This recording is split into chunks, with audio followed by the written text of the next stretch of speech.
எது உண்மையான ஞானம், எப்படி நம்ம ஞானத்தை அடையிறது, அந்த இறைநிலையை எப்படி அடையிறது, சித்தர்கள், முனிவர்கள், யோகிகள், ரிஷிகள் இந்த ஞான நிலையை அடைஞ்சு அவங்களுடைய மனநிலை எப்படி இருந்தது, ஞானம் அடைஞ்ச பிறகு நம்மளுடைய மனநிலை எப்படி இருக்கும், நம்ம இந்த உலகத்தை பார்க்கிற விதம் எந்த மாதிரி இருக்கும் அப்படின்னு முழுமையா பார்க்கலாம். எல்லாமே கிளியர் கட்டா சொல்ல போறேன், மிஸ் பண்ணாம முழுமையா பாருங்க.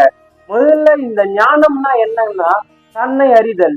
அதாவது திருமந்திரத்துல ஒரு வரி இருக்கு, தன்னை அறிய தனக்கோர் கேடில்லை, தன்னை அறியாமல் தானே கெடுகின்றான், தன்னை அறியும் அறிவை உணர்ந்த பின் தன்னையே அர்ச்சிக்க தான் இருந்தானே. நம்மள அறியாம நம்ம தேடி சுத்திட்டு இருக்கங்க. அதாவது எங்க உண்மை இருக்கு, எங்க இறைவன் இருக்காரு, கோவில் கோவிலா, பல பல ஊர்கள், சாமியார், இந்த மாதிரி நம்ம சுத்திட்டே இருக்கோம். கடைசியில நமக்கு எங்க ஒரு முழுமையான நிம்மதி கிடைக்குன்னு தெரியாம பல இடத்துல தேடி தேடி அலைஞ்சிட்டு இருக்கோம்.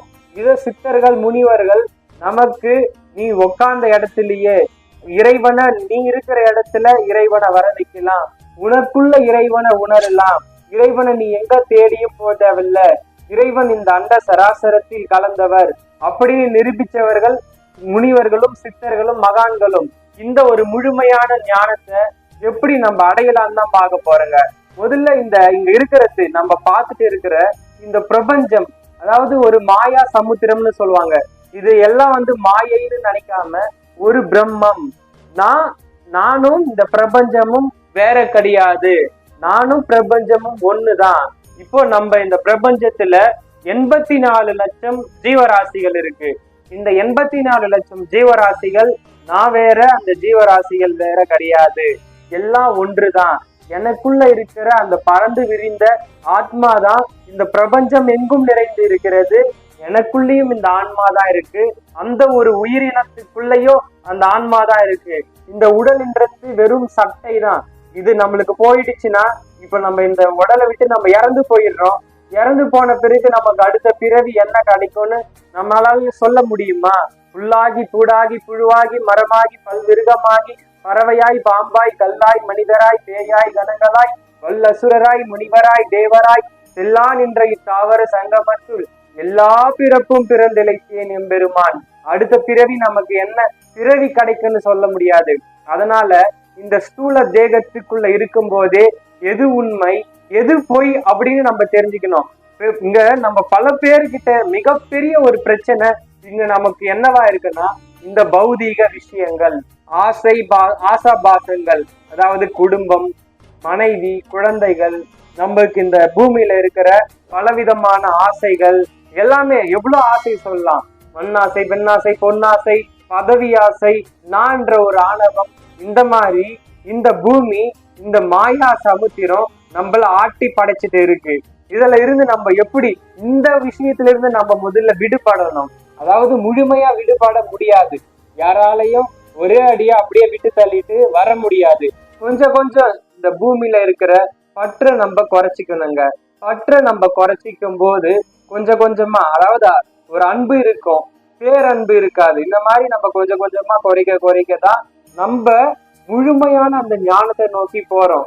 இந்த மாதிரி இதுல இருக்கிற இச்சையில நம்ம விடுபடும் போது, முழுமையான ஞானத்தை நம்ம அடையும் போது நமக்குள்ள பல ரகசியங்கள் புரிய வரும், பலவிதமான யோசனைகள் வரும், எது உண்மை எது பொய் என்று நமக்கு தெரியும். இப்ப ஞானிகளுடைய பார்வையெல்லாம், இப்ப ஞானிகள் ஒரு உயிரை பாக்குறாங்கன்னா அந்த உயிரை தனியா பார்க்க மாட்டாங்க, எனக்குள்ள இருக்கிற ஆன்மாதான் அதுக்குள்ளே இருக்குன்னு பார்ப்பாங்க. அவங்களுக்கு ஒரு நன்மை நடந்தாலும் ஒரு தீமை நடந்தாலும், எனக்கு இது நடந்துருச்சு அது நடந்துருச்சு அப்படின்னு எதுவும் அவங்க அப்படியே ஒரு அன்பும் ஆனந்தம் அந்த மாதிரிலாம் பட மாட்டாங்க. எது நடந்தாலும் அது சரிசமமா பார்ப்பாங்க. இன்பம் நடந்தாலும் துன்பம் நடந்தாலும் சரிசமமாக பார்க்கக்கூடிய நிலை எப்ப வருதோ அப்பதான் அவன் ஒரு யோகி ஆகிறான். இந்த ஆன்மாவும் மனதும் எப்பொழுது ஒன்று கூடுகிறதோ அப்பதான் நம்ம அந்த உண்மையான இறைநிலைய உணர முடியும். இந்த பிரபஞ்சத்தினுடைய ரகசியம் உணர முடியும்.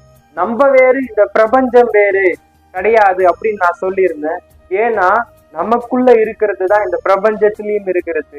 அண்டத்தில் இருக்கிறது எல்லாம் இந்த பிண்டத்தில் இருக்கிறது. இந்த பிண்டத்தில் இருக்கிற உண்மைய நம்ம அறியணும். அகங்காரம் இருக்கணும். என்ன அகங்காரம் இருக்கணும்? நான் என்ற அகங்காரம் இருக்கக்கூடாது. நான் பிரம்மம், நான் சர்வேஸ்வரன், நானும் இந்த பிரபஞ்சமும் வேற கிடையாது, எல்லாம் ஒன்றுதான்.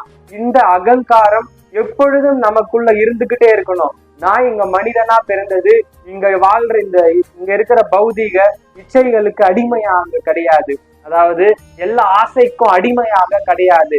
நான் இங்க மனிதனா பிறப்பெடுத்தது இறைவனை அடையறதுக்கு.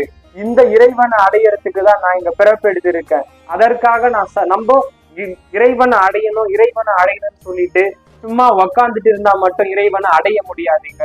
அதற்கான வழி என்ன? அதன் முயற்சி எடுக்கணும். அதாவது இங்க எல்லாமே ஒரு ஏதுமற்ற நிலையில இருக்குங்க. இங்க ஒரு பரிகாரமும் கிடையாது. இறைவன் பல உருவங்கள் கொடுத்து வச்சிருக்கோம் பாத்தீங்களா, இறைவனுக்கு உருவமும் கிடையாது. இங்க எல்லாம் அப்படியே ஒரு வெட்ட வெளியா இருக்கு. அதான் ஒரு எம்டினஸ், எதுவும் கிடையாது. அந்த எதுவும் கிடையாத நிலை உண்மையான அந்த இறைவன். அப்ப எதுவுமே இல்லைன்னா இறைவன் யாருதான் அப்படின்னு கேட்டீங்கன்னா, உண்மையான இறைவனை நீங்க எப்பொழுது உணர முடியும்னா சமாதி நிலைக்கு போறீங்கல்ல, சமாதி நிலை நம்ம போகும் பொழுது அந்த உண்மையான இறைவன்னா யாருன்றத நம்மளால உணர முடியும். ஏதுமற்ற தன்மையில தான் இறைவன் என்றவர் இருக்காரு. இப்போ ஏதுமற்ற தன்மை, உருவம் கிடையாது, எதுவுமே இல்லைன்னா சாதாரண மக்களுக்கு புரிய வைக்கிறது கஷ்டம். புத்தர் அந்த மாதிரிதான் சொன்னாரு.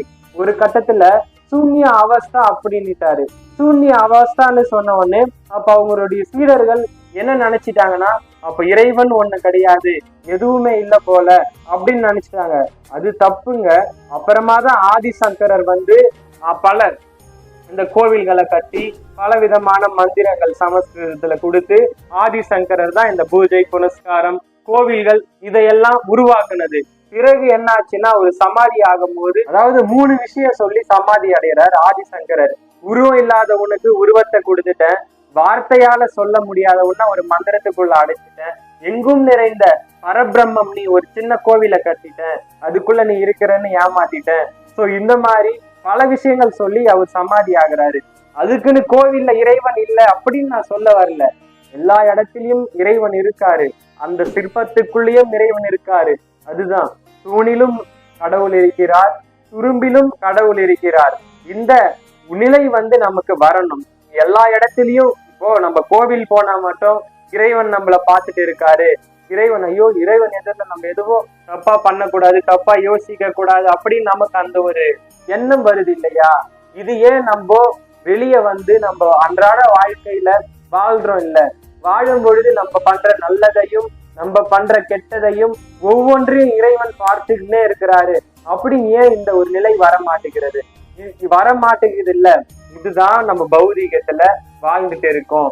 ஞானிகள் இது அனைத்தும் கடந்தவர்கள். அவங்கள வார்த்தையால சொல்ல முடியாது, எல்லாம் அவங்களுக்கு சரிசமமா தாங்க தெரியும். அவங்க எல்லாம் ஒரு கனவு போல பார்ப்பாங்க. நம்ம வாழ்ந்துட்டு இருக்கிற உலகம் ஒரு கனவுங்க. உண்மையா நம்ம ஒரு கனவுல தான் வாழ்ந்துட்டு இருக்கோம். இது கனவுன்னு நமக்கு இப்ப புரிய வராது.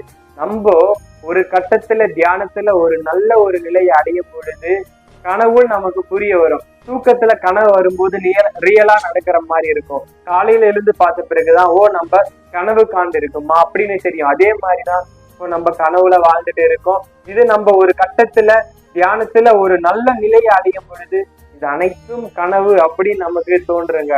அதனால ஞானிகளுடைய மனநிலை ஒன்றாதான் இருக்கும். அவங்க ஒரு விலங்கு ஒரு பறவைகள் இருக்கு, ஞானிகள் அந்த விலங்க பறவை பார்த்தாங்கன்னா நான் வேற அது வேற நினைக்க மாட்டாங்க, எல்லாம் ஒன்னா பார்ப்பாங்க. ஆனா நம்ம மனநிலை அப்படி இல்லை. நம்ம ஒரு உயிரை பார்த்தா வேணும்னே துன்புறுத்துவோம், வேணும்னே சாகடிப்போம். நமக்கு இன்பம் வரும்போது மட்டும் நம்ம ஆவுன்னு குதிப்போம். அதே ஒரு துன்பம் வந்தா இறைவன் மேல பழி போடுவோம். இதுதான் நமக்கும் ஞானிகளுக்கும் உள்ள வித்தியாசம். அப்போ ஞானத்தை அடைய முடியுமானா அடைய முடியும். அதற்கு நம்ம சொந்த முயற்சி எடுக்கணும், பலவித சாதனைகள் பண்ணணும், குருவினிடம் போய் பல விஷயங்கள் கத்துக்கணும்.